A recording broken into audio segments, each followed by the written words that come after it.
నిన్న పెన్షన్ల పంపిణీ ప్రారంభిస్తున్నప్పుడు ఆంధ్రప్రదేశ్ ముఖ్యమంత్రి చంద్రబాబు నాయుడు గారు ఒక సందర్భంలో పెనుమాక గ్రామంలో ప్రజలతో మాట్లాడుతున్నప్పుడు అధికారుల్లో కానీ ఉద్యోగుల్లో కానీ లేకపోతే బాధ్యత గల వ్యక్తుల్లో కానీ ప్రజలకు తగ్గట్టుగా ప్రజల ఆకాంక్షలకు తగ్గట్టుగా స్పందన లేకపోయినా లేకపోతే కొంచెం అతివేశాలు వేసినా కొంత భిన్నంగా వ్యవహరించిన మళ్ళీ తనలో ఒక పాత చంద్రబాబును చూస్తారు అని ఒక కామెంట్ చేశారు. 1995 నాటి చంద్రబాబును మళ్ళీ చూస్తారు, CBN 4.0 చూస్తారు, మీరు చూడబోతున్నారు త్వరలో అని చెప్పి అన్నారు. ఎందుకు ఆ మాట అన్నారు? 95 CBN అనే దాంట్లో ఉన్న అర్థం ఏంటి? అప్పట్లో చంద్రబాబు ఎలా ఉండేవారు? 95 సెప్టెంబర్ 1వ తేదీన ప్రమాణ స్వీకారం చేసిన చంద్రబాబు నాయుడు మొదటిసారి ముఖ్యమంత్రిగా. అదొక నో డౌట్ అప్పట్లో ఆయన ఒక స్పీడ్ సీఎంగా, ఒక CEOగా పేరు తెచ్చుకున్నారు. IT రంగాన్ని కానీ లేకపోతే అడ్మినిస్ట్రేషన్ పరిపాలనా పరంగా సంస్కరణలో కానీ ఎంతసేపు వీటిల్లో పడి ఆయన వ్యవసాయాన్ని లేకపోతే పేద వర్గాలను విస్మరించారు అనే ఒక నిందని ఆరోపణని ఎదుర్కొన్నారు కూడా. ఆ కంటిన్యూషన్ మళ్ళీ 99లో గెలిచినప్పటికీ ఆ తర్వాత కాలంలో ఆయన పేదలకు వ్యతిరేకం, వ్యవసాయానికి వ్యతిరేకం అనే బలమైన విమర్శతో ఆ తర్వాత ఓడిపోవాల్సి వచ్చింది. కోర్స్ అప్పట్లో 2004కు ముందు వరుసగా 3 ఏళ్ళు భయంకరమైన కరువు కాటకాలు కూడా ఉమ్మడి తెలుగు రాష్ట్రంలో ఉండడం వల్ల అప్పుడు చంద్రబాబు నాయుడు ఓడిపోయారు. దాని తగ్గట్టు రాజశేఖర రెడ్డి గారి పాదయాత్ర కూడా కాంగ్రెస్ పార్టీకి బాగా కలిసి వచ్చిన అంశం. సరే, అది ఎలా ఉన్నా కూడా 95 నుంచి 99 వరకు 2004 వరకు ఒక రకంగా ఆంధ్రప్రదేశ్ అభివృద్ధి పరంగా కానీ పాలనా పరంగా కానీ అదొక స్వర్ణయుగం. ఇది చెప్పడానికి ఏమీ వెనకాడాల్సిన అవసరం లేదు. పరిపాలన గాడిలో పెట్టడం కానీ లేకపోతే పరిశ్రమల్ని తీసుకురావడంలో కానీ పెట్టుబడులను ఆకర్షించడంలో కానీ అంతర్జాతీయ దృష్టిని హైదరాబాద్ వైపు చూసేలా, ఆంధ్రప్రదేశ్ వైపు చూసేలా చేయడంలో కానీ ఎవరు ఊహించిన విధంగా ప్రపంచ ప్రముఖుల్ని ఇక్కడికి తీసుకురావడంలో కానీ తెలుగు జాతిని అంతర్జాతీయ చిత్రపటంలో ఉంచడంలో కానీ ఇట్లా ఏ రకంగా తీసుకున్నా కూడా తనదంటూ ఒక ముద్ర వేసిన మాట వాస్తవం. అయితే పరిపాలనలో ఒక కీలకమైన సంస్కరణలు తీసుకొచ్చిన సందర్భం కూడా అదే.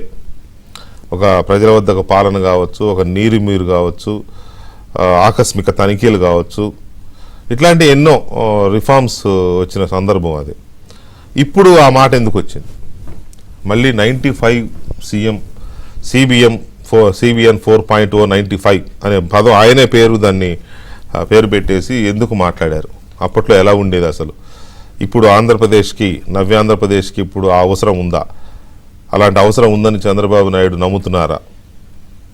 అటు తన మంత్రివర్గ సహచరులకు కానీ కూటమి ప్రభుత్వంలోని పెద్దలకు కానీ సహచర ఎమ్మెల్యేలకు కానీ ప్రత్యేకించి అధికారుల విషయంలో కానీ ఉద్యోగుల విషయంలో కానీ ఒక రకమైన వేగాన్ని పెంచడం కోసం, ఒక రకమైన కమిట్మెంట్ నిబద్ధతని పెంచడం కోసం మళ్ళీ అప్పటి అవతారం ఎత్తక తప్పదనేది ఆయన భావిస్తున్నారా అనేది కీలకమైన అంశం. అయితే ఇక్కడ ఇంకో రెండు అంశాలు కూడా ఉన్నాయి. ఒకటి వయసు. అప్పుడు ఆయన మంచి వయసులో ఉన్న యువ సీఎంగా పేరు తెచ్చుకున్నారు, దాని దగ్గర పరిగెత్తారు. ఇప్పుడు అయితే అఫ్కోర్స్ చంద్రబాబు నాయుడు ఏజ్ విషయంలో మాట్లాడితే ఆయన ఒప్పుకోరు. నా మనసుతో పరిగెత్తండి, నా వయసుతో కాదు అంటారు. కాబట్టి మరి ఆ మేధస్సు, ఆ మనసుతో ఆయన పరిగెత్తదలుచుకున్నారా అనేది ఒకటి. రెండోది, అప్పుడు చాలా వ్యతిరేకత తెచ్చుకున్నారు. తన సంస్కరణల ఫలితంగా, తన విధానాల ఫలితంగా కొంత వ్యతిరేకత తెచ్చుకున్నారు కదా. మరి ఇప్పుడు అలాంటి వ్యతిరేకత మళ్ళీ జనరేట్ అవ్వకుండా అన్నిటినీ, అటు రైతుల్ని, అటు గ్రామీణ అభివృద్ధిని, ఇటు పేద వర్గాలని, ఇటు పారిశ్రామిక వర్గాలని, ఇటు పెట్టుబడిదారి వర్గాలని, ఇటు ఐటీని అన్నిటినీ కలిపి ముందుకు తీసుకెళ్లే విధంగా తన వ్యూహాలు ఉండబోతున్నాయా అనేది ఈసారి చూడాల్సిన అంశం. బహుశా గత అనుభవాల దృష్ట్యా ఈసారి అవి కూడా ఆయన మేళవింపుగానే ముందుకు వెళ్తారనుకుందాం. కాకపోతే ఎందుకు 4.0 CBN అనే పదం ఆయన నుంచి వచ్చింది, ఏం చేయబోతున్నారు అనేది మనం చర్చించబోతున్నాం. మనతో చర్చలో బీజేపీ అధికార ప్రతినిధి సీనియర్ నాయకులు భానుప్రకాష్ రెడ్డి గారు అండ్ సీనియర్ జర్నలిస్టు, తెలుగుదేశం పార్టీతో అప్పటి నుంచి కొంత అవినాభావ సంబంధాలు కావచ్చు, లేకపోతే ఆ పార్టీని నిశ్చితంగా మొదటి నుంచి పరిశీలించిన సుమారుగా 95 నుంచి సుమారుగా అంతకంటే ముందు నుంచి సో నిశ్చితంగా చంద్రబాబు నాయుడు విధానాలని ఎప్పటికప్పుడు విశ్లేషిస్తూ వార్తలు రాయడము, వ్యాసాలు రాయడము, కొంత అక్కడ ఉన్న అనుభవం కూడా పార్టీ కార్యాలయంలో ఉన్న విక్రమ్ పూలా గారు ఉన్నారు. మనతో తెలుగుదేశం పార్టీ జాతీయ అధికార ప్రతినిధి కొమ్మారెడ్డి పట్టాభిరామ్ గారు కూడా ఉన్నారు. ముందుగా పట్టాభిరామ్ గారు నమస్కారం. నమస్కారం వికే గారు. What is 95 CBN 4.0?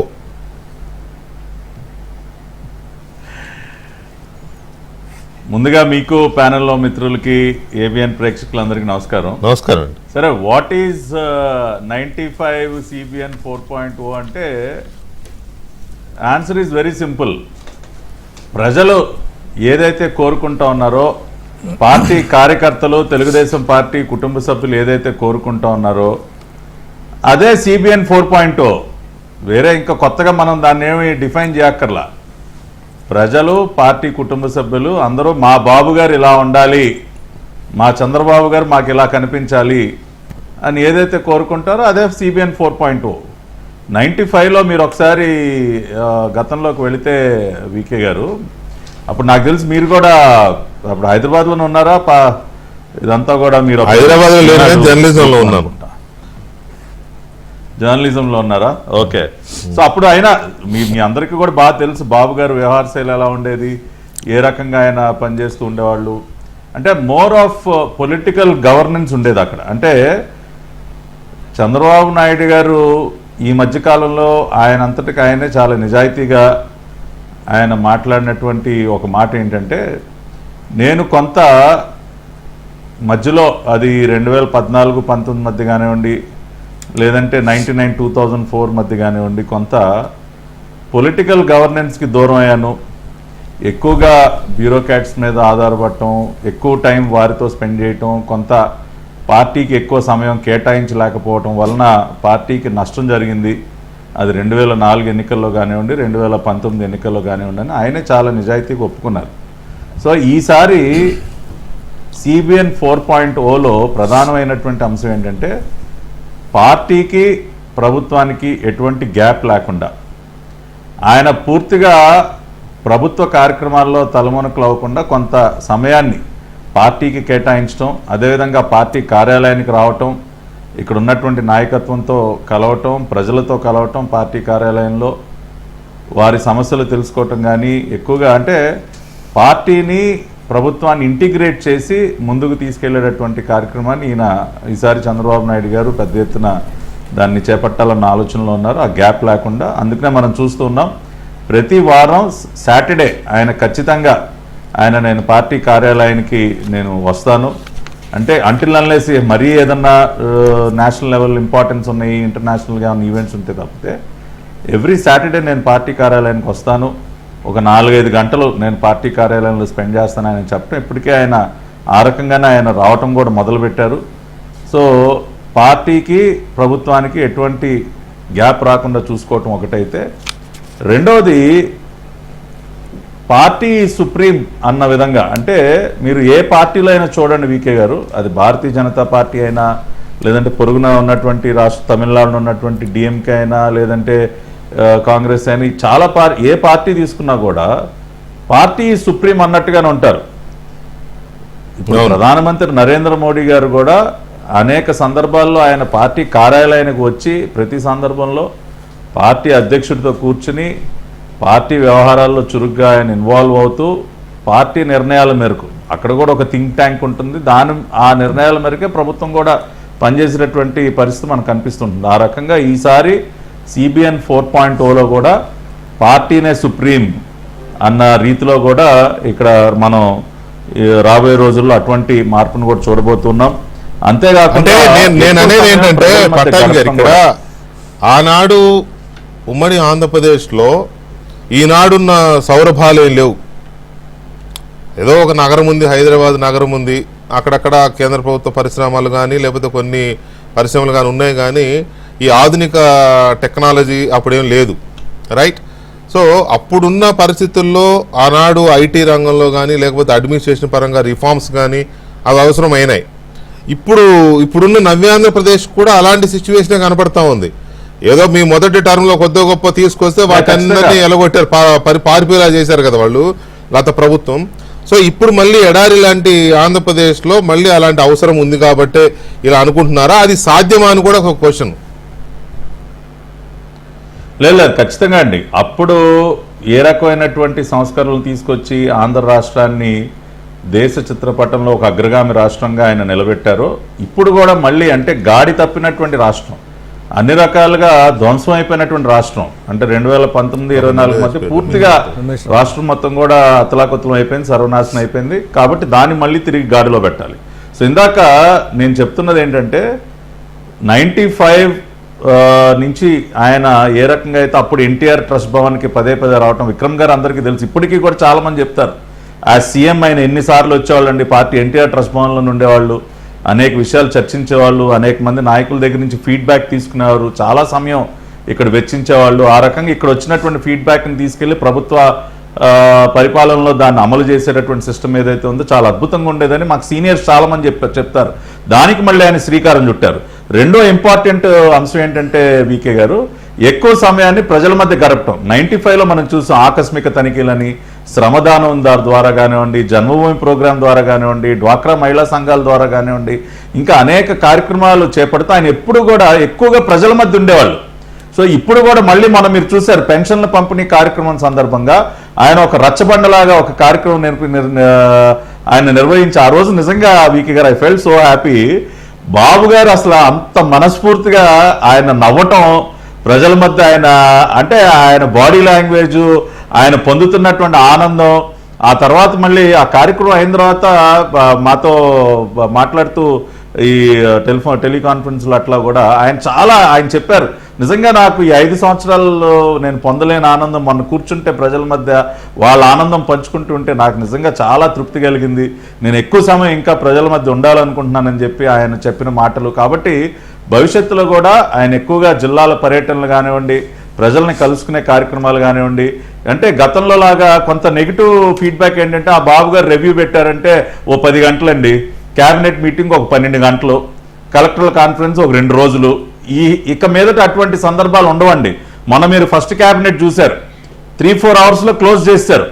అంటే ఇక మీదట అన్ని కూడా టైం బౌండ్గా, అంటే ఎక్కువ సమయం రివ్యూలు సమీక్షలు అధికారులతో గడపకుండా ఆయనకున్న సమయాన్ని పార్టీకి ప్రజలకి ఎక్కువగా వినియోగించాలన్నది ఇది ఇంకొక CBN 4.0లో కీలకమైనటువంటి అంశం. మూడోది వికే గారు, జాతీయ స్థాయిలో కూడా ఆయన కీలకమైనటువంటి పాత్ర పోషించబోతున్నారు. 95, 99 అదేవిధంగా 2004 వరకు కూడా Chandrababu Naidu garu was one of the most key leaders in Delhi. ఆయన ప్రధానమంత్రుల్ని రాష్ట్రపతుల్ని ఎంపిక చేసేటటువంటి స్థాయిలో ఆయన ఢిల్లీలో ఆయన కీలకమైనటువంటి పాత్ర పోషించారు. ఇప్పుడు కూడా CBN 4.0 ఇప్పుడు కూడా మీరు అదే రకమైనటువంటి పాత్రని చంద్రబాబు నాయుడు గారు పోషించడం మీరు చూస్తారు. నరేంద్ర మోడీ గారితో కలిసి ఆయన ఒక కీలకమైనటువంటి భూమిక ఢిల్లీలో పోషించబోతున్నారు. రేపు 4వ తేదీన మొట్టమొదటి పర్యటన కూడా ఢిల్లీలో ఉంది. సో చాలా క్రియాశీలకంగా ఢిల్లీలో ఉండబోతున్నారు. దేశ రాజకీయాల్లో CBN పాత్రని మళ్ళీ ప్రోయాక్టివ్ గా మీరు చూడబోతున్నారు. ఒక్క పాయింట్ చెప్పి ముగిస్తా, చివరి పాయింట్. 95లో నో అంటే ఇది ఒక రౌండ్ అయిపోతుంది. ఇంకొక కీలకమైన విషయం ఏంటంటే CBN 4.0లో 95 CBN లో మనం చూసింది ఏంటి, చాలా మంది యంగ్ లీడర్స్ ఆయన ఫోర్ ఫ్రంట్ లోకి తీసుకొచ్చారండి. అప్పుడు అంటే ఇప్పుడు ఆ రోజున ఒక GMC బాలయోగ్ గారు ఒక చాలా చిన్న వయసులో ఆయన పార్లమెంట్ స్పీకర్ అవ్వగలిగిన, లోక్సభ స్పీకర్ అవ్వగలిగిన, ఇంకెంతో మంది మంత్రులు ఆ రోజున చంద్రబాబు నాయుడు గారి క్యాబినెట్ లో యంగ్ మినిస్టర్స్ ఆ రోజున మనం చూసాం. ఎన్నో కీలకమైనటువంటి పదవుల్లో మనం చూసాం. ఇప్పుడు మళ్ళీ అదే రకంగా అప్పుడు 95లో ఏ రకంగా యంగ్ లీడర్షిప్ ని ప్రోత్సహించారు, ఇప్పుడు మళ్ళీ అదే రీతిలో ఆయన ముందుకు వెళ్తా ఉన్నారు. మొన్న మీరు క్యాబినెట్ లో చూశారు ఎంతమంది young faces, 17 ministers first time ministers చూశారు. కాబట్టి మళ్ళీ CBN 4.0లో కూడా యంగ్ లీడర్షిప్ని ముందుకు తీసుకొచ్చేటువంటి కార్యక్రమాన్ని కూడా ఆయన పెద్ద ఎత్తున తీసుకెళ్తున్నారు. రైట్. విక్రమ్ గారు గుడ్ ఈవినింగ్ అండి. Good evening. మీకు బాగా దగ్గరగా సన్నిహితంగా చూసిన ఇది అప్పటి పరిపాలన తీరును కానీ, చంద్రబాబు నాయుడు గారి ఆ విజన్ కానీ, లేకపోతే అడ్మినిస్ట్రేషన్ వ్యవహారాలు, లేకపోతే ఒక CEO లాగా కూడా ఆయన సీఎం అనేవాడు కదా అప్పట్లో. కొద్దిగా ఎలైట్ పీపుల్లో CEO అన్న ముద్ర బాగుండేది, ఏపీ CEO అన్నట్టుగా ఉండేది. ఇప్పుడు ఆయన ఆ ప్రస్తావన ఎందుకు తెచ్చారు అనేది నాకు అర్థం కాల నిన్న. సడన్ గా మీరు 95 CBN 4.0 అనే పదం ఎందుకు వచ్చింది అనేది తర్వాత విశ్లేషిస్తే నాకు అనిపించింది చెప్తున్నాను.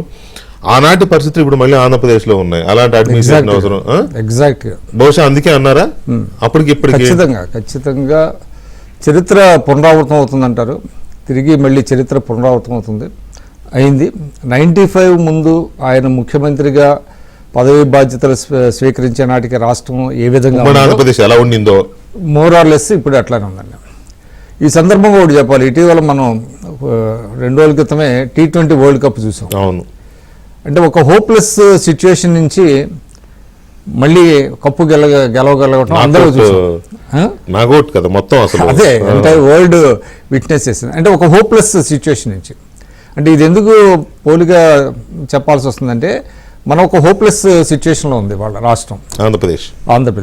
ఈ హోప్లెస్ సిచ్యువేషన్ నుంచి మళ్ళీ దీన్ని టర్న్ అరౌండ్ చేయాలి. అంటే టర్న్ అరౌండ్ చేసినటువంటి హిస్టరీ ఆయనకు ఉన్నది 95లో. అప్పుడు కూడా ఇదే సేమ్. ప్రభుత్వ ఉద్యోగులకి జీతాలు ఇవ్వలేనటువంటి పరిస్థితి. అసలు రాష్ట్ర ఆర్థిక పరిస్థితి ఎట్లా ఉందో ఎవరికి తెలియదు. ఎవరు కూడా పెద్దగా ఉద్యోగుల్లో ఒక నిరాసక్తత, అలసత్వం, రెడ్ టేపిజం. కలెక్టర్ గారు ఎక్కడ ఉంటారో తెలియదు, ఎస్పీ గారు తెలియదు, MRO గారు తెలియదు, ఫైల్స్ ఎక్కడో పడిపోవటం. అవును. అట్లాగా ఒక రకమైనటువంటి నిరాశావాదం ఉన్న టైంలో ఆ నిరాశావాదాన్ని పటాపంచలు చేసి తిరిగి ఆయన ఒక గాడిలో పెట్టాడు. ఆయన రాష్ట్రాన్ని గాడిలో. అంటే ఏదో ఆయన ఒకటే చెప్పాడు, నా దగ్గర మంత్రదండం లేదు, రాత్రికి రాత్రి నేనేదో ఈ రాష్ట్రాన్ని స్వర్గధామంగా మారుస్తానని చెప్పలేదు. మనం కష్టపడదాం, అందరం కలిసి కష్టపడి ఫలితాలు సాధిద్దాం అని చెప్పి స్టెప్ బై స్టెప్ అట్లాగే వెళ్ళింది.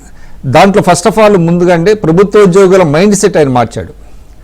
అంటే జనరల్గా ఏమవుతుందంటే ఏ ప్రభుత్వం అయినా మన ఇండియాలో దశాబ్దాలు చూసినట్లయితే స్టేటస్ కో, ప్రతి వాళ్ళు ఏంటంటే స్టేటస్ కో కోరుతారు. అంటే మార్పు ఎవరు ఆహ్వానించరు. అంటే ఏదో నడుస్తుంది చల్తాబాయ్ అంటారు కదా, ఇక్కడ ఏదో నడుస్తుంది, మనం ఎక్కువ శ్రమ పడిపోవద్దు, ఎందుకు పెట్టుకోవాలి, నీ వల్ల నా వల్ల ఏం వద్దు, ఇది నడుస్తూనే ఉంటుంది అంటా ఉంటారు. అంటే స్టేటస్ కో.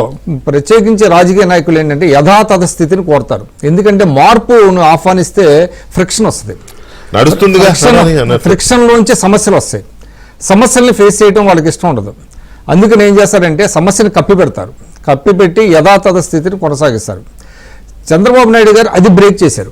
ఆ యథాతథ స్థితిని మార్చి మొత్తం వాళ్ళ మైండ్ సెట్ని మార్చడానికి ఆయన పర్టికులర్గా కొన్ని కార్యక్రమాలు తీసుకున్నారు. అందులో ఇందాక పట్టాభి గారు చెప్పినట్టు ఫైళ్ళ వారోత్సవం పెట్టారండి.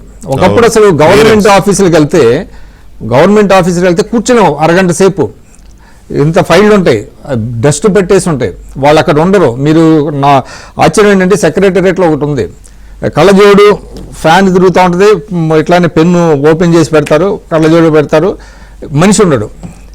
మనం ఎవరైనా వెళ్తే ఇప్పుడే క్యాంటీన్కి వెళ్ళాడంటే అంటారు. గంటైనా 2 గంటలైనా రారాళ్ళు. అంటే ఇప్పుడు వెళ్ళినట్టుగా చూడటానికి పెన్ను, కళ్ళజోడు, పేపర్లు ఉంటాయి, బట్ రా. అంటే నేను అందరినీ అంటలా, కొంతమందిని, చాలా మంది, most of the employees mind set అట్లా ఉండేది. దానిని ఆయన మార్చాడు. ఫస్ట్ ఆఫ్ ఆల్ ముందు ఈ డస్ట్ గిస్ట్ అంతా క్లియర్ చేయటం, అదంతా ఫైల్ క్లియరెన్స్ ఆకస్మిక తనిఖీలను పెట్టి తర్వాత వాళ్ళని కాన్ఫిడెన్స్ లో తీసుకున్నారు. వాళ్ళ సమస్యలు పరిష్కరిస్తానే రాష్ట్రం మధ్య ఈ సమస్యలు ఉన్నాయి, ఈ సమస్యలు మనం పరిష్కరించుకుందాం, దాంట్లో మీరు భాగస్వాములు కావాలి అని చెప్పిన తర్వాత ఆఫీసు ఎన్విరాన్మెంట్ని కూడా మార్చారు. అప్పుడు క్లీన్ అండ్ గ్రీన్ అని తీసుకొచ్చి మొక్కలు పెంచడం, ఆ పరిసరాన్ని శుభ్రంగా ఉంచడం. దాంతో ఎవరన్నా ప్రభుత్వ ఆఫీస్కి వెళ్ళాలంటే అప్పుడు దాకా అమ్మో ప్రభుత్వ ఆఫీసా ఎంత గలీజ్గా ఉంటుంది అనే పరిస్థితి నుంచి ఒక నీట్నెస్ అనేటువంటిది ఒకటి క్రియేట్ చేశారు. కార్యాలయాలు, హాస్పిటల్స్, స్కూల్స్ ఇవన్నీ 1 by 1 అట్లా. ఆ తర్వాత ఏం చేశారంటే ఎకనామిక్ రీస్ట్రక్చరింగ్ ప్రాజెక్ట్ అని తీసుకొచ్చారండి ఫస్ట్ టైం. అది ఇండియాలోనే ఆంధ్రప్రదేశ్లో మొట్టమొదటిసారి. దాని ద్వారా కొంత అంటే నిధులు సమకూర్చుకున్నారు. సమకూర్చుకున్న తర్వాత ప్రయారిటైజేషన్ చేశారు. ఫస్ట్ ఏది ప్రయారిటీ మనకి?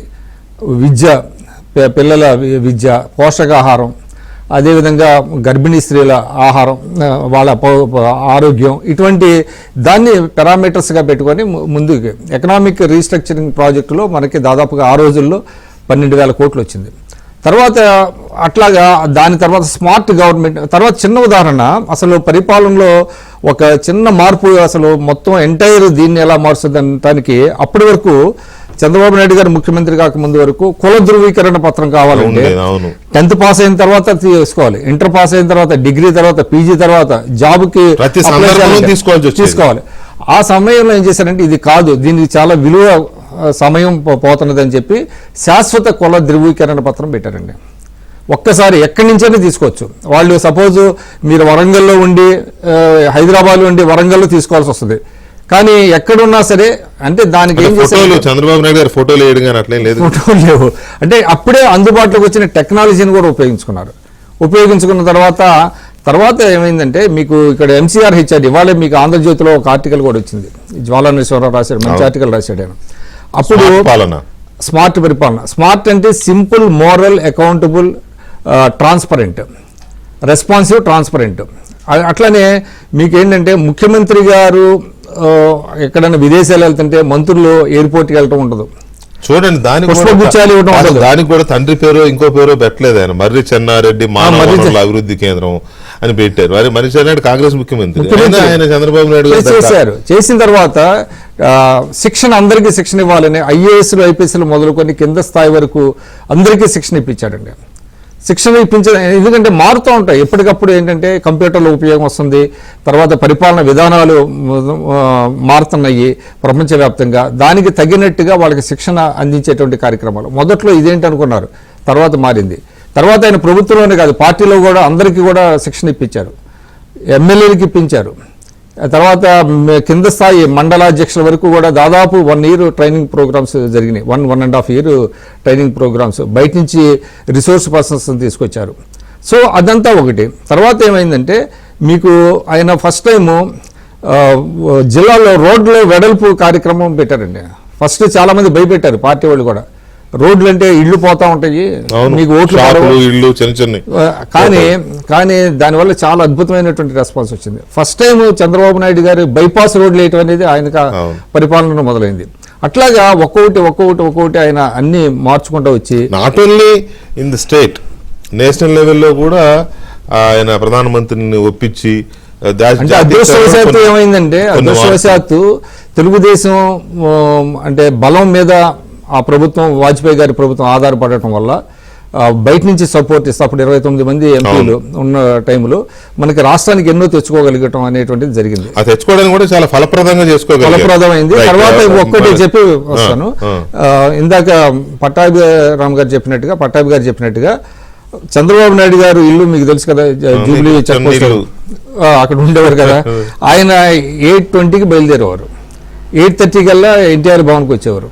8:30 నుంచి అవును. నాకు ఒక విషయం 10:15 వరకు ఉండేవారు. అది చెప్పే ముందు ఒక విషయం చెప్పండి, ఎందుకు చంద్రబాబు నాయుడు గారు రాజశేఖర రెడ్డి గారు కట్టినట్టు కానీ, లేకపోతే కేసీఆర్ గారు కట్టినట్టు కానీ, జగన్మోహన్ రెడ్డి గారు కట్టుకున్నట్టు కానీ ఆ ప్యాలెస్ లో అవి కట్టుకోలేదు? ఎందుకు? అప్పుడు ఆ ఇంట్లోనే 9 ప్లేస్ ఉండేది కాదు. ఆయన గదిలో 3 కుర్చీలు, ఒక 9 టైట్ గా అయితే 9 మంది మాక్సిమం. అది మాక్సిమం. వెయిటింగ్ హాల్ కూడా అంతే ఉండేది పక్కన. మీకు ప్రెస్ కాన్ఫరెన్స్ కూడా అక్కడే పెట్టేవారు. ప్రెస్ కాన్ఫరెన్స్ కూడా 10 మంది పెట్టే దగ్గరే. అక్కడ 8:30కి వచ్చేవారండి. పార్టీ ఆఫీస్ కి 8:30కి వస్తే అక్కడ పబ్లిక్ వచ్చేవాళ్ళు, నాయకులు వచ్చేవాళ్ళు. కాబట్టి 8:30 నుంచి 10:15 వరకు ఉండేవాళ్ళు. 10:15కి మళ్ళీ సెక్రటేరియట్ కి అయిపోయారు. మళ్ళీ సెక్రటేరియట్ లో అక్కడ పనులు ముగించుకొని మళ్ళీ రిటర్న్ కొన్ని సందర్భాల్లో 7ంటికి వచ్చేవాళ్ళు, ఒక్కోసారి 9-10 అయ్యేది. వచ్చి మళ్ళీ అక్కడ అందరితో మీట్ అయ్యి అందరినీ కలవటం, జిల్లాల నుంచి వచ్చిన వాళ్ళు కలవటం, పబ్లిక్ని కలవటం. ఒక్క రోజులో నేను అనుకోవటం దాదాపు ఒక 1000 మందిని కలిసేవాళ్ళు ఆయన. అన్ని ఈ పాయింట్ గుర్తుపెట్టుకోండి, మళ్ళీ మాట్లాడదాం. ఇదే పాయింట్ పొద్దున్నే ఎన్ని గంటలకి అక్కడికి వెళ్ళి ఇది ఏది అంతుంది కదా, అదే మళ్ళీ మాట్లాడదాం. ఏంటి పట్టాభి గారు నవ్వుతున్నారు? రైట్. భానుప్రకాష్ రెడ్డి గారు నమస్తే అండి. మీకు కూడా కొంత ఐడియా ఉంటుంది, అప్పుడు మీరు రాజకీయాల్లో యాక్టివ్గా ఉన్నా అంత పరిపాలన మరి ఎంత గమనించారో అవగాహన ఉందో లేదు తెలియదు, కానీ తర్వాత మనం దాన్ని స్టడీ చేస్తాం కదా. సో చంద్రబాబు నాయుడు గారి పరిపాలన గురించి రకరకాలుగా చెప్పేవాళ్ళు. నెగిటివ్ ఎక్కడ వినపడదు. స్పీడు, తర్వాత కొంతమంది అధికారులతో పనులు చేయించడం కానీ, లేకపోతే ప్రజల వద్దకు పాలన సంస్కరణలు ఇట్లాంటివి ఉంటాయి. నెగిటివ్ కూడా ఉంది. వ్యవసాయాన్ని పట్టించుకునేవాడు కాదు, లేకపోతే పేద వర్గాలను పట్టించుకోలేదని రాజశేఖర రెడ్డి గారే బలవంతం ముద్ర వేస్తారు ఆయన మీద. ఏది వ్యవసాయం దండగంటాడు చంద్రబాబు అని. ఆయన అన్నది ఎందుకు అన్నాడో తెలియదు, ఈయనైతే ముద్ర వేశాడు. సో ఆనాటి చంద్రబాబుని మళ్ళీ చూస్తారు అంటున్నాడు ఆయన. ఏంటి అప్పుడున్న మీకున్న అవగాహన ఏంటి? వెంకటకృష్ణ, మీకు ప్యానల్ పెద్దలందరికీ నమస్కారాలు. కానీ ఆనాటి చంద్రబాబుకి ఈనాటి చంద్రబాబుకి ఒకటే స్పీడ్ ఉందని నేను అనుకుంటున్నా. ఉందా? ఉంది. వయసు పెరిగి ఉండొచ్చు కానీ ఆలోచన విధానం కానీ, ఎందుకంటే ఈ ఎన్నికల సమయంలో వారు చేసినటువంటి ప్రచారాలు కానీ, మాట్లాడినటువంటి తీరు కానీ, 53 రోజులు జైల్లో ఉన్న మనోనిబ్బరం కోల్పోకుండా ఇవన్నీ. కాబట్టి వయసుతో సంబంధం లేదు చంద్రబాబు నాయుడు గారికి. కాబట్టి వయసు అనేది మనం మాట్లాడాల్సిన అవసరం లేదు నాకు అనిపిస్తుంది. ఎందుకంటే ఆ కసి సంకల్పం కసితో పనిచేయాలి. అప్పుడు 95లో ఆంధ్రప్రదేశ్ అన్నపూర్ణ ప్రదేశ్గా అనేవాళ్ళు. ఈ రోజు ఏమంటున్నారు? అప్పుడు ప్రదేశ్గా మారిపోయింది. కాబట్టి vision of AP is Chandrababu Naidu గారు. అంటే ఆంధ్రప్రదేశ్ భవిష్యత్తు చంద్రబాబు నాయుడు గారి చేతుల్లో మొన్న ఆంధ్రప్రదేశ్ ప్రజలు ఇచ్చారు. ఈ తీర్పు ఎవరు ఊహించలేదు ఇంత మెజార్టీతో. ఎందుకంటే ఆంధ్రప్రదేశ్ రాష్ట్రాన్ని ఈ 5 సంవత్సరాల్లో పూర్తిగా అవినీతి ప్రదేశ్గా, అరాచక ప్రదేశ్గా, అప్పుల ప్రదేశ్గా, పూర్తిగా అంధకార ప్రదేశ్గా మార్చేటువంటి జగన్మోహన్ రెడ్డి గారి పరిపాలన నుంచి ఒక విజన్ ఉన్నటువంటి, అనుభవం ఉన్నటువంటి ఒక ముఖ్యమంత్రి గారి చేతుల్లోకి వెళితే ఈ ప్రభుత్వం, మన రాష్ట్రం బాగుంటుందని చెప్పి ఒక భావంతో భారతీయ జనతా పార్టీ, టీడీపీ, జనసేన కూటమికి ఆంధ్రప్రదేశ్ ప్రజలు పట్టం కట్టారు. నాకైతే గట్టి విశ్వాసం, నమ్మకం ఉంది. ఎందుకంటే చంద్రబాబు నాయుడు గారు ఆ రోజు పనిచేసినటువంటి విధానం, దాన్ని మార్పులు చేసుకుంటారని చెప్పి. ఎందుకంటే ఆ రోజు నుండి జరిగినటువంటి వైఫల్యాల నుంచి ఈరోజు వారు మార్చుకుంటారని. ఎందుకంటే నాకు తెలుసు ఆ రోజు ఉద్యోగస్తులు కానీ, ప్రభుత్వ ఉద్యోగస్తులు, ముఖ్యంగా టీచర్స్ చంద్రబాబు నాయుడు గారి వ్యవహార శైలి మీద కొద్ది కోపంగా ఉండేవాళ్ళు. ఎన్నికల సమయంలో అప్పుడు జరిగినటువంటి ఎన్నికల్లో ఆ ఓటమికి వారు కూడా కారకులయ్యారు. కానీ ఆ పొరపాట్లు చేయకుండా పటాబెన చెప్పినట్టు పార్టీని బ్యాలెన్స్ చేసుకోవాలి, ప్రజల కష్టాలు చూసుకోవాలి, అధికారులను కూడా పనితీరుని సమీక్షించుకుంటూ ముందుకు పోగల సామర్థ్యత చంద్రబాబు నాయుడు గారు దగ్గర ఉంది. కాబట్టి అప్పటికి ఇప్పటికి నాకైతే రిఫరెన్స్ ఏం కనపడట్లేదు. ఖచ్చితంగా ఒక మంచి పరిపాలన అందించాలని చెప్పి ఒక సంకల్పంతో చంద్రబాబు నాయుడు గారు ముందుకు పోతున్నారు. దానికి భగవంతుడి ఆశీర్వాదం కూడా ఉంటుంది. నేను ఈరోజు చెప్పాను, ఈరోజు ప్రజల ఆగ్రహంతో పాటు వెంకటేశ్వర స్వామి అనుగ్రహం కూడా ఉంది. ఆ రోజు బాంబ్ బ్లాస్ట్ లో తిరుపతిలో జరిగినప్పుడు సంఘటనప్పుడు నాకు బాగా గుర్తుంది. అప్పుడు మా రాష్ట్ర అధ్యక్షుడు విద్యాసాగర్ గారు, అవును బాను ఏమైంది వెళ్ళి కలువు అంటే హాస్పిటల్ దగ్గర పోయి చూస్తే అసలు ఆ పరిస్థితి. కాబట్టి భగవంతుడి కృప. బీజేపీ యూత్ వింగ్ లో ఉన్నారా? అప్పుడు నేను సిటీ ప్రెసిడెంట్, తిరుపతి నగరానికి యువమోర్చా ప్రెసిడెంట్ ఉన్నా. పార్టీలో చేరినప్పుడు మొదటి బాధ్యత అది ఇచ్చారు. పార్టీ నగర బాధ్యత నుంచి రాష్ట్ర ఉమ్మడి ఆంధ్రప్రదేశ్ రాష్ట్ర అధ్యక్షుల వరకు తీసుకుని వెళ్ళింది పార్టీ. అరే సాగర్జీ ఫోన్ చేసి చూడు బాగుంటే అసలు ఆ హాస్పిటల్ దగ్గర చూస్తే బాధేసింది. ఆ వెహికల్ అదృష్టం తెలుసానా, 18 మైన్స్ పెట్టారు. 18 మైన్స్ ఒకటే ఫ్లాష్ అయింది. పొరపాటున అన్ని ఫ్లాష్ అయింటే మొత్తం క్యాన్వే ఎత్తిపోయింది. కాబట్టి పునర్జన్మ వెంకటేశ్వర స్వామి ఆశీర్వాదంతో ప్లస్ ప్రజల ఆశీర్వాదం కూడా ఉంది. కాబట్టి మొండివాడు, నేను గమనించింది మొండివాడు, పట్టుదల ఉన్న వ్యక్తి చంద్రబాబు నాయుడు గారు. మొన్న కూడా తిరుమల కూర్చుంటే పర్యటనలో కూడా మాట్లాడితే ప్రక్షాళన బాను ఖచ్చితంగా అన్న మొత్తం మంచి రోజులు వచ్చింది ఆంధ్రప్రదేశ్ కన్నా, కానీ తిరుమల కొండని వీళ్ళు నాశనం చేస్తారంటే బాను ప్రక్షాళన తిరుమల నుంచి మొదలు పెడతానన్నారు. ఆ విధంగానే ప్రక్షాళన మొదలు పెట్టారు. కాబట్టి స్వామివారి ఆశీర్వాదంతో పాటు నేను మీ ద్వారా ఏబిఎన్ ద్వారా ఆంధ్రప్రదేశ్ రాష్ట్ర ప్రజలకు దయచేసి ఒకటే చెప్తున్నా, ఈ 5 సంవత్సరాల కాలంలో 2019లో రాష్ట్ర ప్రభుత్వ అప్పు దాదాపు 3,35,000 కోట్ల రూపాయలు. మిత్రులారా, ఈరోజు 13 లక్షల కోట్ల రూపాయలు మన నెత్తిన అప్పు పెట్టేసి పరారైపోయాడు. తాడిపల్లి ప్యాలెస్ నుంచి ఎక్కడికి పోతున్నారో తెలియదు మనకు. ఇప్పుడున్నటి పరిస్థితిలో ఈ మన ముఖ్యమంత్రి గారు మనం అందరం కలిసి చాలా జాగ్రత్తగా ప్రతిరోజు ప్రతి నిమిషం మనకు చాలా వాల్యుబుల్. కాబట్టి మనం కూడా ప్రజలు కూడా సహాయ సహకారాలు అందించాలి. ఏదైనా నిర్ణయం తీసుకుంటే ఇమీడియట్గా బాధపడకుండా రాష్ట్ర అభివృద్ధి కోసం ఒక అనుభవైనటువంటి వ్యక్తి చేతుల్లో రాష్ట్రం ఉంది కాబట్టి మనం కూడా కొద్ది రోజులు బేర్ చేయాల్సిన అవసరం ఉంది. ఆంధ్రప్రదేశ్ రాష్ట్రం నాకైతే నమ్మకం ఉంది రాబో 5 సంవత్సరాల కాలంలో అభివృద్ధి ఆంధ్రప్రదేశ్ చూడబోతున్నాం మనం. దీనికి కేంద్ర ప్రభుత్వం కూడా అన్ని విధాల సహాయ సహకారాలు అందించే అవకాశం ఉంది. రేపే చంద్రబాబు నాయుడు గారు ఢిల్లీ పర్యటనకు వెళ్తున్నారు. ప్రధానమంత్రి గారిని, ఆర్థిక శాఖ మంత్రి గారిని కలవబోతున్నారు. ఖచ్చితంగా ఆంధ్రప్రదేశ్ని అభివృద్ధి పదంలో తీసుకుపోయేదానికి కేంద్ర ప్రభుత్వం ఏ విధంగా సహాయ సహకారాలు అందించాలో ఆ విధంగా అందించేదానికి ఖచ్చితంగా, ఎందుకంటే వారు కూడా భాగస్వామి కాబట్టి మాతో ఖచ్చితంగా ఆంధ్రప్రదేశ్ భాగస్వామి, మీకు కూడా బాధ్యత ఉంది కాబట్టి ఆంధ్రప్రదేశ్ ప్రజలు ఆనందంగా ఉండే విధంగా మా పాత్ర కూడా ఉంటుంది. రైట్. అయితే 80s మధ్యలో అంటే 85, 90s తర్వాత పుట్టిన వాళ్ళకి పెద్దగా చంద్రబాబు నాయుడు గారి పరిపాలన అవి తెలిసే అవకాశం లేదు. ఎందుకంటే 90s తర్వాత పుట్టేవాళ్ళు అంటే అప్పటికి స్టూడెంట్స్ గాను ఉంటారు. పెద్దగా ఈ రాజకీయాలు లేకపోతే రాష్ట్రము, ప్రభుత్వము, క్యాబినెట్, సెక్రటేరియట్ ఇదంతా తెలిసే అవకాశం లేదు. ఇక ఆ తర్వాత ఉన్న వాళ్ళకైతే తెలియదు. ఇప్పుడు విద్యార్థులు ఉన్న వాళ్ళకి అసలు తెలియదు. చంద్రబాబు నాయుడు గారు అంటే ఒక జైజాంటిక్ పర్సనాలిటీ అని తెలుసు, కానీ అప్పుడు అడ్మినిస్ట్రేషన్ ఏంటి, ఆయన సాధించిన విజయాలు ఏంటి అనే దాని మీద పెద్దగా తెలియదు. సో ఇప్పుడున్న వాళ్ళకి అది ఎలా తెలియాలి? చంద్రబాబు నాయుడు 4.0 CBN అని అన్నారు అని అంటే చాలామంది అనుకుంటారు, ఎందుకు 4.0 CBN అని ఎందుకు అన్నారు, 4వ ముఖ్యమంత్రి కాబట్టి అన్నారా అనుకుంటారు. కానీ కాదు. 95 to 2004 ఒక ఎరా, ఆ ఎరాలోనే ఉమ్మడి ఆంధ్రప్రదేశ్లో నెగిటివ్ షేడ్స్ లేవని చెప్పడంలా. కరువులు వచ్చినాయి, కాటకాలు వచ్చినాయి, వ్యవసాయం బాగా దెబ్బతిన్నది, ఇరిగేషన్ రంగాలు దెబ్బతిన్నాయి.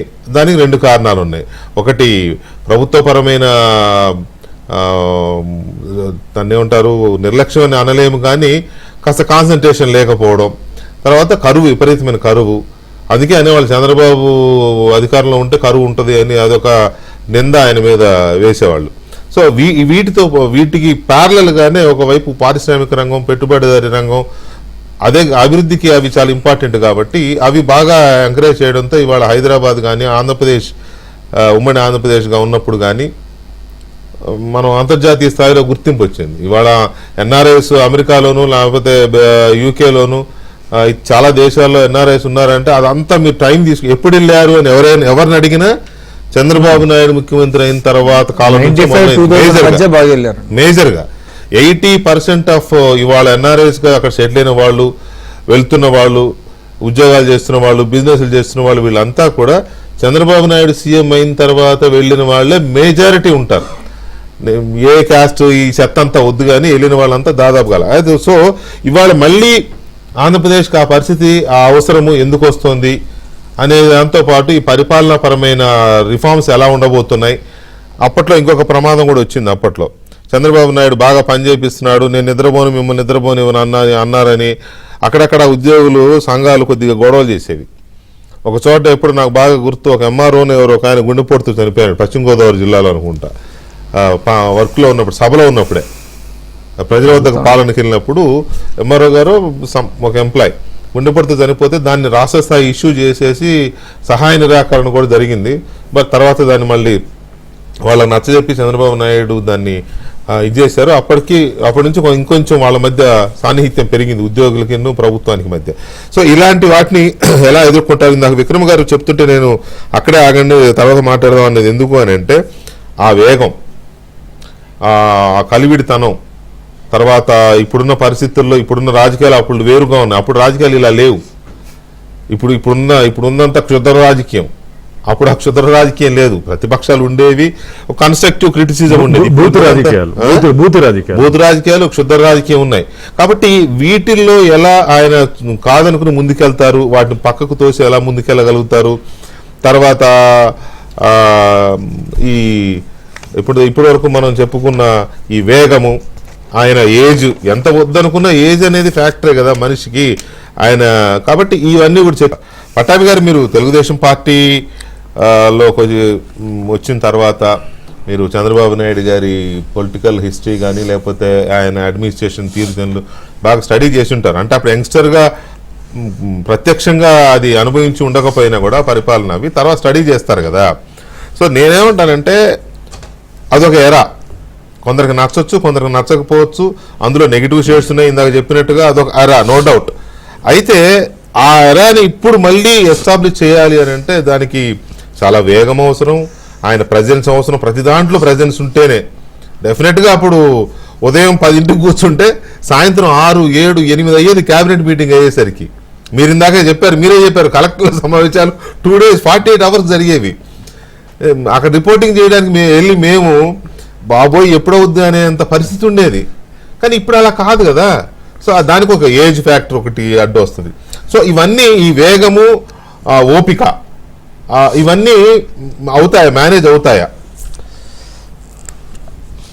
ఇప్పుడు నేను 95 నుంచి 98 వరకు హైదరాబాద్లోనే చదువుకున్నా నా గ్రాడ్యుయేషన్. ఓకే.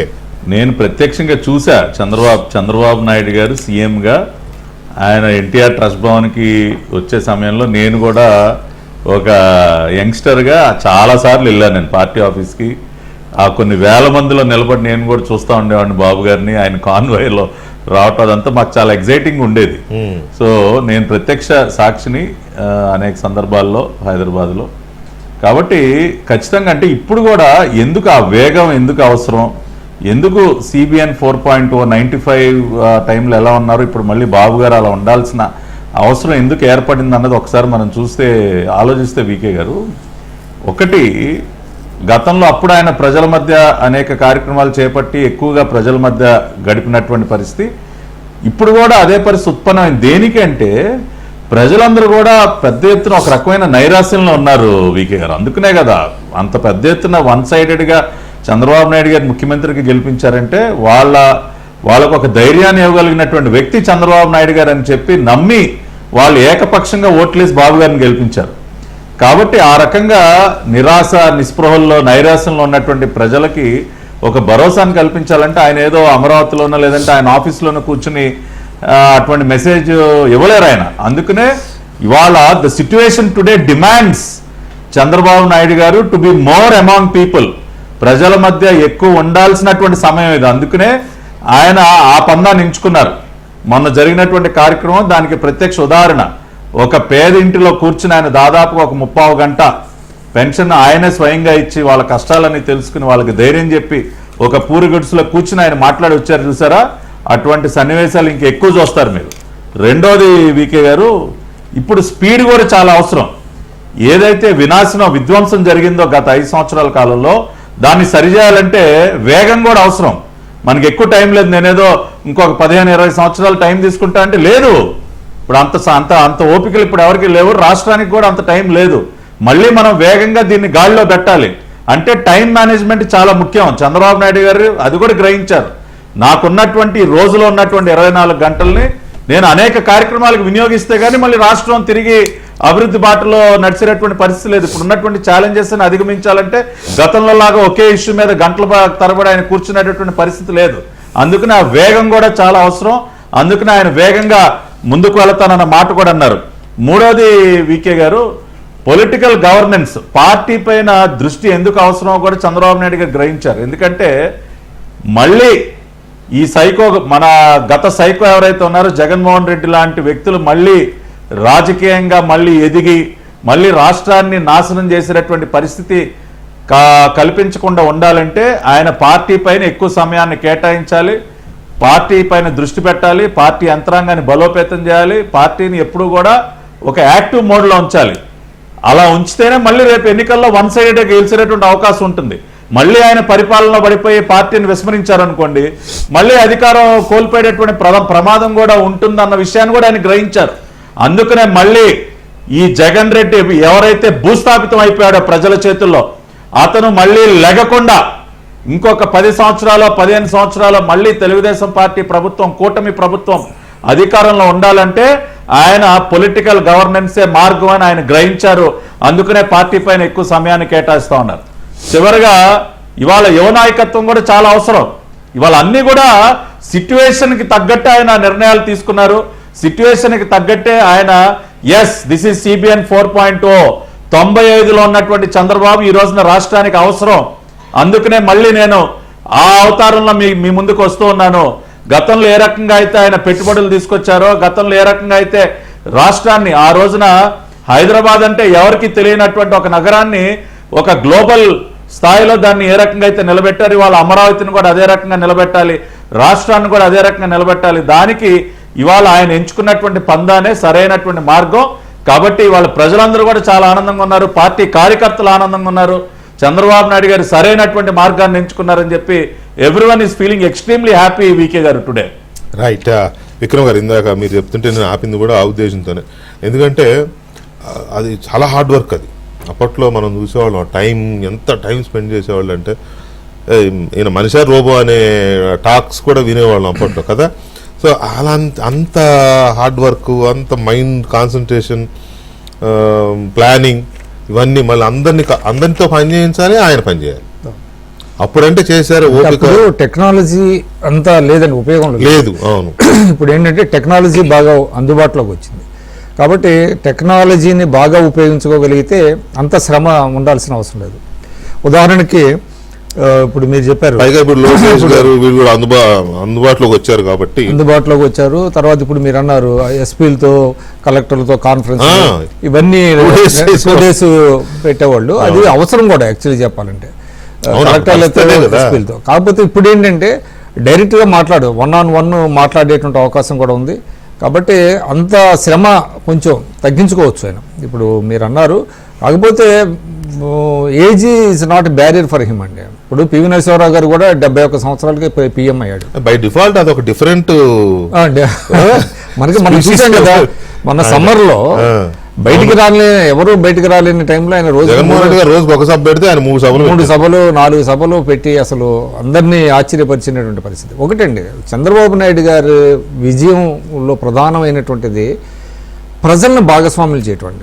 అంటే పీపుల్ ఆర్ ది వాళ్ళ సమస్య కాదు, పీపుల్ ఆర్ ది ఆన్సర్ అన్నాడు ఆయన. స్టేక్ హోల్డర్స్ పీపుల్ అనేది అంటే ప్రజలు అధిక జనాభా మన భారతదేశాన్ని శాపం అంటారు. శాపం కాదు, అది మనకు ఎస్సెట్ అని ప్రూవ్ చేశాడు. ప్రొవైడెడ్ వాళ్ళందరికీ స్కిల్స్ ఇవ్వాలి, స్కిల్ డెవలప్మెంట్ చేయాలి, కెపాసిటీ బిల్డింగ్ చేయాలి. అసలు ఆయన మీకు 95లో ఆయన ఉపయోగించినటువంటి పదాలు మీరు కేశవ్ని లాంటి వాళ్ళని అడిగితే బాగా చెబుతారు. ఇంకా అప్పుడు అంతా మాట్లాడుకునేవాడు. ఆయన ఉపయోగిస్తున్నటువంటి భాష చాలా మందికి అర్థమయ్యేది కాదు. మీ మైండ్ సెట్ మారాలంటే కూడా చాలా మంది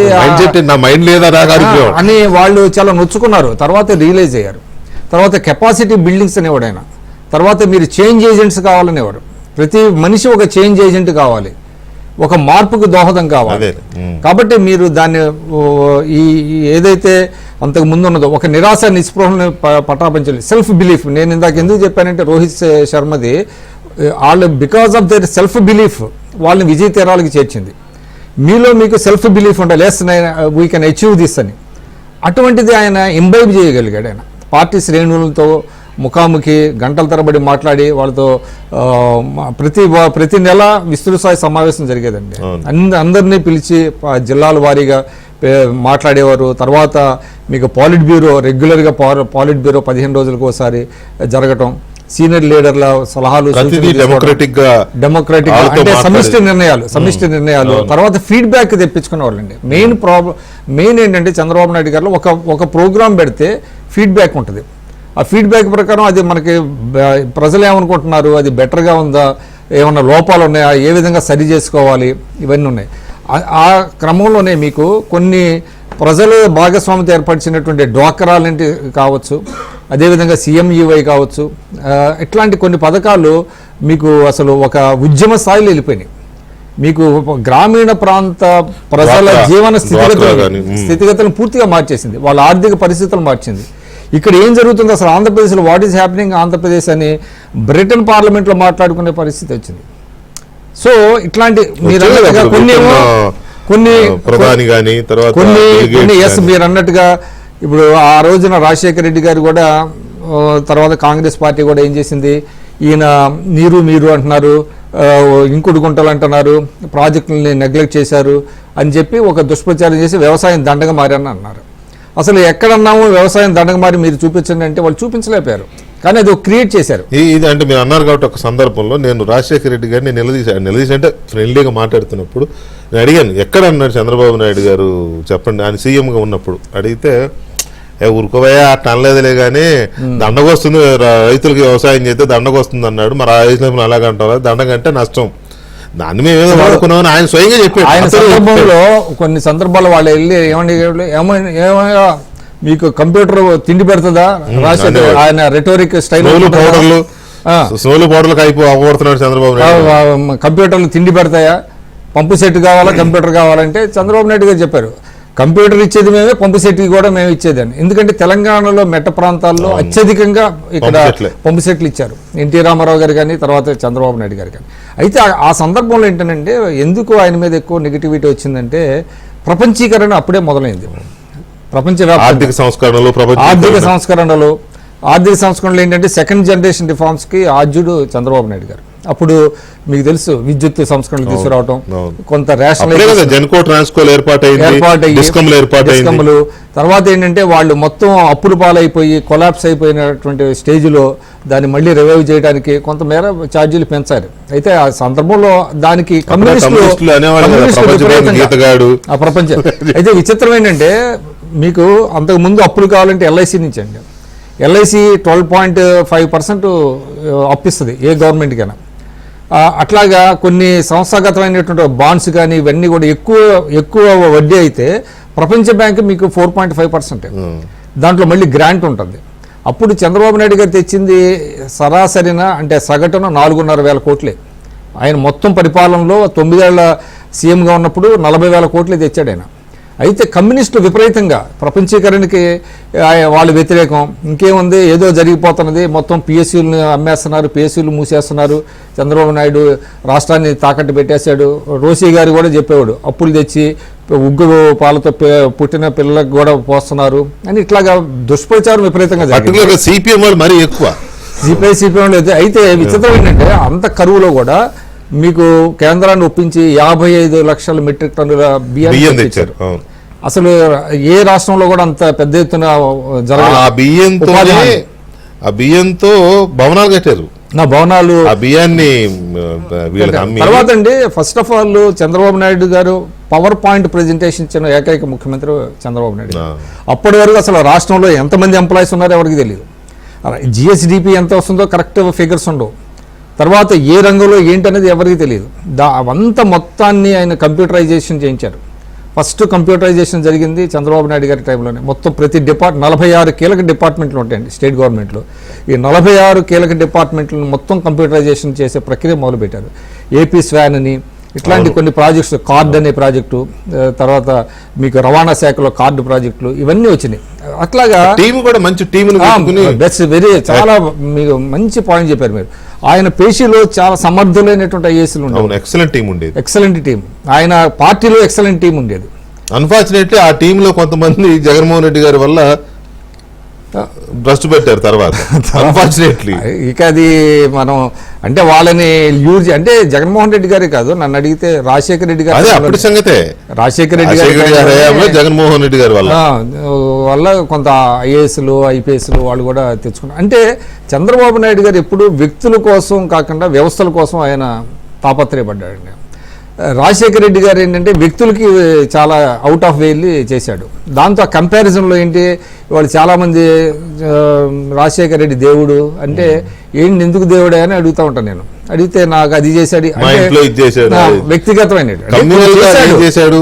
చేశాడు కానీ అవుట్ ఆఫ్ వే వెళ్ళి స్టేట్ ఎక్స్చెకర్కి దెబ్బతీసే విధంగా అనేకం చేశారు వాళ్ళు. చంద్రబాబు నాయుడు గారు ఏంటంటే చంద్రబాబు నాయుడు గారు వ్యవస్థలని కాపాడటం కోసం ఆయన తాపత్రయపడ్డారు. అదే డిఫరెన్స్ ఎక్కడ వస్తుందంటే ప్రజలకి నాకేం చేశాడు అని ఆలోచిస్తున్నారు తప్ప మన ఊరికి ఏం జరిగింది, మన తాలూకాకి ఏం జరిగింది, మన జిల్లా ఇది ఆలోచించలేకపోయారు. ఇప్పటికీ ఆ మైండ్ సెట్ జనంలో కొంత ఉందండి. బహుశా చంద్రబాబు నాయుడు గారికి అదే ఎప్పుడు రివర్స్ అవుతూ ఉంటుంది. లాస్ట్ పాయింట్ ఒకటి చెప్తాను. చంద్రబాబు నాయుడు గారి లైఫ్ని బాగా స్టడీ చేసిన వాళ్ళు నేను ఒకటి. ఎందుకంటే నాకు అందుకే కదా నేను ఇటీవల లాస్ట్ ఇయర్ ఒక బుక్ కూడా వేసాను, మహాస్వాప్నికుడు.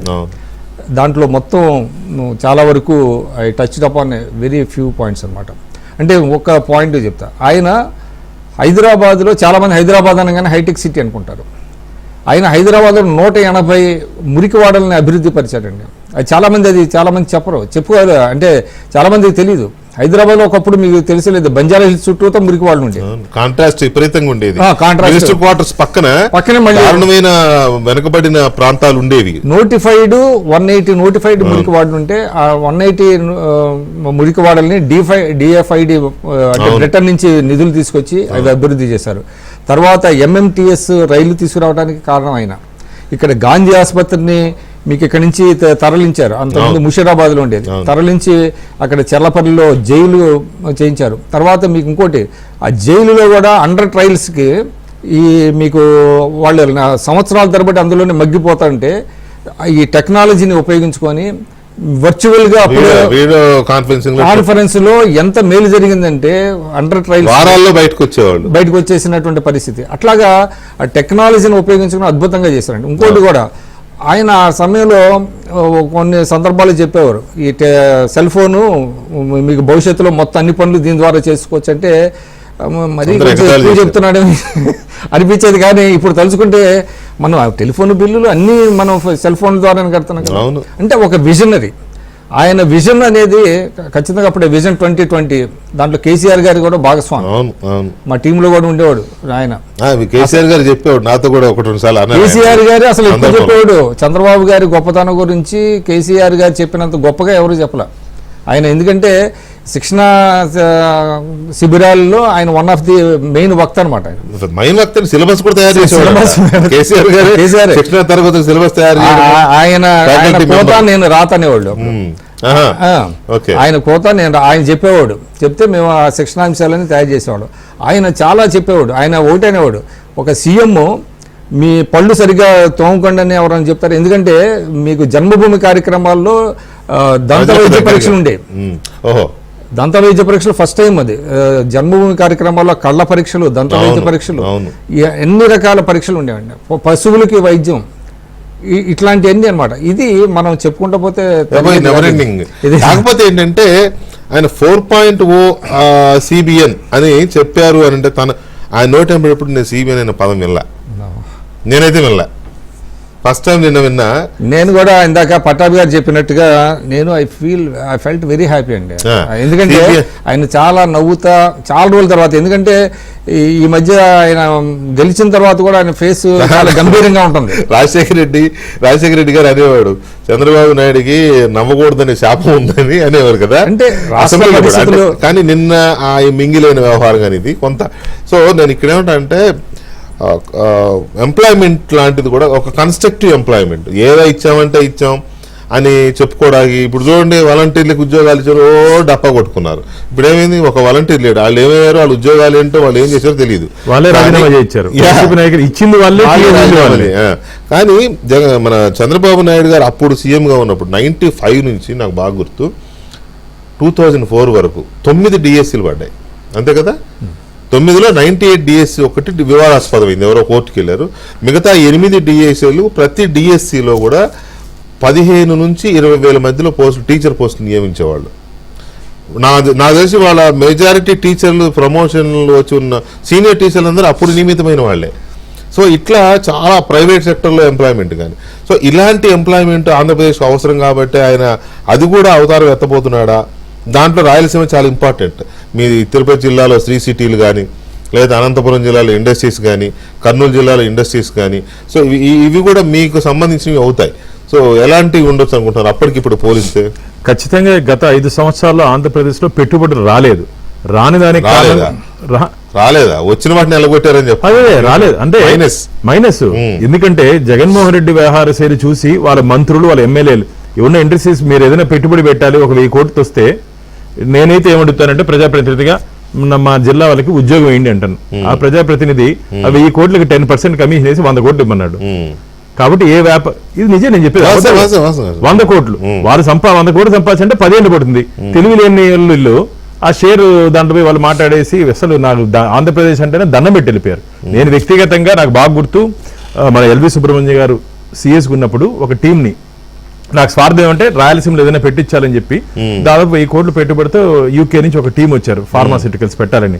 సరే CS గారితో మీటింగ్ అయింది, అంతా బాగా అయింది. ఆ CS గారిని కలవాలంటే నన్ను పట్టుకొని నేను ఒక 3 రోజులు టైం తీసుకున్నా. సో ఇక్కడ మాట్లాడిన తర్వాత గుజరాత్ ఒక మెసేజ్ చేశారు, మేము ఇన్వెస్ట్మెంట్ పెట్టేదానికి వస్తున్నాం, మీరు ఏ విధంగా సపోర్ట్ చేస్తారని. మీరు నమ్మరన్నా 1 అవర్ లోపల అక్కడి నుంచి రెస్పాన్స్ వచ్చింది. ఒక టీం IAS టీం వీళ్ళు రిసీవ్ చేసుకొని గుజరాత్ లో వీళ్ళు అక్కడ ఇండస్ట్రీ స్టార్ట్ చేశారు. ఆ పరిస్థితులు ఆంధ్రప్రదేశ్ లో ఇప్పుడు రాబోతున్నాయి. పారిశ్రామికవేత్తలు గాని పెట్టుబడిదారులు గాని ఆంధ్రప్రదేశ్ లో పెట్టుబడులు పెట్టేదానికి ఇది అనుకూలమైన సమయము. ఎందుకంటే ఒక మంచి పరిపాలన, శాంతి భద్రతలు సవ్యంగా ఉంటాయి. ఇంకా గతంలో ఇలా కమిషన్ తీసుకునే ప్రజాప్రతినిధులు లేరు, ఇప్పుడు ఎవరు అడిగే ప్రజాప్రతినిధులు లేరు. ఏదైనా అడిగితే ఉద్యోగం, దాంట్లో తప్పు లేదు. కాబట్టి అది కూడా చెప్పారు కదా, నేను ఎవరైనా కొంచెం ఓవర్ యాక్షన్ అయితే షాక్ ట్రీట్మెంట్ తప్పవని కూడా చెప్పారు. నిన్ననే ఇచ్చారు కదా వార్నింగ్. నిన్ననే ఎక్కడో చూసాను, ABN లో నిన్న వచ్చింది. అక్కడే పెన్షన్ల దగ్గరే ఈ కొంతమంది ఇంకా పరదాలు కడుతున్నారని లోకేష్ గారే అన్నాడు. ఇప్పటికీ మారలేదు సార్ అంటే, 4 గారు అనలేరు కదా అక్కడ, సార్ అని అక్కడ పరదాలు ఇంకా కట్టే పరిస్థితి ఉంది సార్ అని అంటే, మారతారు చెప్పినా మారకపోతే షాక్ ట్రీట్మెంట్ తప్పవాలని కూడా అన్నారు. కాబట్టి పరదాల ముఖ్యమంత్రి నుంచి అభివృద్ధిలో ఆంధ్రప్రదేశ్ ని పరిగెత్తిచ్చే ముఖ్యమంత్రి ఇప్పుడు వచ్చారని చెప్పి ఆంధ్రప్రదేశ్ ప్రజలు ఆశాభావం వ్యక్తం చేస్తున్నారు. కాబట్టి ఖచ్చితంగా రాబో రోజుల్లో ఆంధ్రప్రదేశ్ సీమాంధ్ర స్వర్ణాంధ్ర అవుతుంది. ఏ విధంగా గతంలో అన్నపూర్ణ ప్రదేశ్గా ఉన్నటువంటి ఆంధ్రప్రదేశ్ని తిరిగి ఇరిగేషన్లో కానీ, ఎడ్యుకేషన్లో కానీ, హెల్త్లో కానీ అన్నిట్లో ముందుకు తీసుకుపోయే దిశగా పరిపాలన, ఎన్డీఏ పరిపాలన ఖచ్చితంగా ఉంటుందని చెప్పి నేను ఆశాభావం. పట్టాభి గారు ఫైనల్ గా అప్పట్లో ఒక సెన్సేషనల్ ఇది ఉండేది, చంద్రబాబు నాయుడు గారు ఆకస్మిక తనిఖీలు అని చెప్పి సడన్ గా పొద్దున్నే చెప్పేవారు. ఏదో జిల్లా కలెక్టర్కి ఫోన్ చేసి నేను వస్తున్నాను 11 గంటలకు పలానా విలేజ్కి అనేసరికి వాళ్ళకి అసలు ముగ్గులు పోసుకునే టైం కూడా ఉండేది కాదు. హడావుడిగా పరుగులు తీసి ఏదో చేద్దామంటే అప్పటికి నేను వచ్చేసేవాడు. ఆ రోడ్లు ఎలా ఉన్నాయో, ఆ మురికి కోపాలు ఎలా ఉన్నాయో దొరికిపోయేవాడు చాలా మంది. స్పాట్లో సస్పెన్షన్లు లేకపోతే ట్రాన్స్ఫర్ జరుగుతూ ఉండేవి. అలాగే కొన్ని సందర్భం ఇందాక విక్రమ్ గారు బాగా చెప్పారు, కొన్ని మురికి వాడలకు కూడా ఆ మురుగు నీళ్లను ప్రవహిస్తున్న కాలంలో ఆ విజువల్స్ చూడొచ్చు మీరు. నేను కావాలని అవన్నీ తీయించాను. ఆ మురికి వాడల్లో కూడా బురదలో కూడా నడుచుకుంటూ వెళ్ళిపోయేవాడు. కరెక్ట్గా ఒకే ఒక్కడు అని అర్జున్ ఒక సినిమా వచ్చింది అప్పుడు, డైరెక్టర్ శంకర్ది. అందులో అర్జున్ ఒకరోజు సీఎం అనే పాత్ర ఉంటుంది. చాలా మంది అప్పట్లో అనేవాళ్ళు ఇది చంద్రబాబు నాయుడిని ఐడియల్ గా తీసుకునే ఇది పెట్టారు, ఇది ఒకరోజు సీఎం అని. ఇప్పుడే ఒక ఆయన పెట్టారు, ఒక సీనియర్ డైరెక్టర్ గారి శిష్యుడు పెట్టాడు, ఒకే ఒకడు పార్ట్ 2 చూస్తున్నట్లుంది మాకు అని. సో ఫైనల్ గా మీ ఎక్స్పెక్టేషన్స్ ఏంటి 4.0 మీద? ఆంధ్రప్రదేశ్ ఎలా ఉండబోతోంది, మీ పార్టీ ఎలా ఉండబోతోంది, మీరు ఎలా ఉండబోతున్నారు? వికే గారు, ఒకటి గత 5 సంవత్సరాల కాలంలో జగన్మోహన్ రెడ్డి వ్యవస్థలన్నింటినీ కూడా కుళ్ళిపోయేలా చేశాడు, అన్నిటినీ భ్రష్టు పట్టించాడు. కాబట్టి వాటన్నిటినీ సరిచేయాల్సినటువంటి బాధ్యత ఉంది. అంటే ఎంత దారుణం అంటే రోడ్లు లేకుండా రోడ్లు వేసేసినట్టు, గుంటలు పూడ్చకుండా గుంటలు పూడ్చి చేసినట్టు కొన్ని వేల కోట్ల రూపాయలు మింగేశారు. ఆఖరికి ఎలకలతో కూడా మద్యాన్ని దాగించేశారు కదా సార్. మనం ఎన్ని విచిత్రాలు చూసాం గత ప్రభుత్వంలో. కాబట్టి మొన్న దానికి ఇంకో ఎగ్జాంపుల్, మా పౌర సరఫరాల శాఖ మంత్రి గారు నాదెళ్ల మనోహర్ గారు ఆకస్మిక తనిఖీలు చేస్తే దాదాపు 6,000 మెట్రిక్ టన్నుల పేదవాడి రేషన్ బియ్యం బయటపడింది. కాబట్టి ఇట్లా అన్ని వ్యవస్థలు కుళ్ళిపోయి ఉన్నాయి. కాబట్టి వీటన్నిటిని మళ్ళీ గాడిలో పెట్టాలంటే గతంలో లాగా చంద్రబాబు నాయుడు గారు ఒకే ఒక్కటి సినిమాలో మనం చూసినట్టు ఆకస్మిక తనిఖీలు చేయటం అనేది అవసరం. ఆ రకంగా చేస్తారు. దానివల్ల ఏంటంటే మళ్ళీ కొద్దిగా అధికారుల్లో కూడా ఉన్నటువంటి ఆ నిర్లిప్తత తొలగిపోయి కొద్దిగా వాళ్ళకు కూడా అకౌంటబిలిటీ పెరుగుతుంది. ఆ రకమైనటువంటి చర్యలు కూడా మనం చూస్తాం. రెండోది, ఏ రకంగా ఉండబోతా ఉంది పార్టీ కానీ ప్రభుత్వం కానీ, లేదంటే నేను కానీ అని అడిగారు. ఖచ్చితంగా వికే గారు గతంలో చేసినటువంటి పొరపాట్లన్నీ చాలా నిజాయితీగా ఒప్పుకుని చంద్రబాబు నాయుడు గారు వాటిని నేను సరిదిద్దుకుంటానని బహిరంగంగా చెప్పి ఆ రకంగా ఆయన అడుగులు ముందుకు వేస్తున్నారు. నేను ఆయన 2 సార్లు పార్టీ కార్యాలయానికి వచ్చినప్పుడు ముఖ్యమంత్రి అయిన తర్వాత నేను కూడా వెళ్ళినప్పుడు ఆయన 2014-19 మధ్య అయితే నేను చూడలేదు.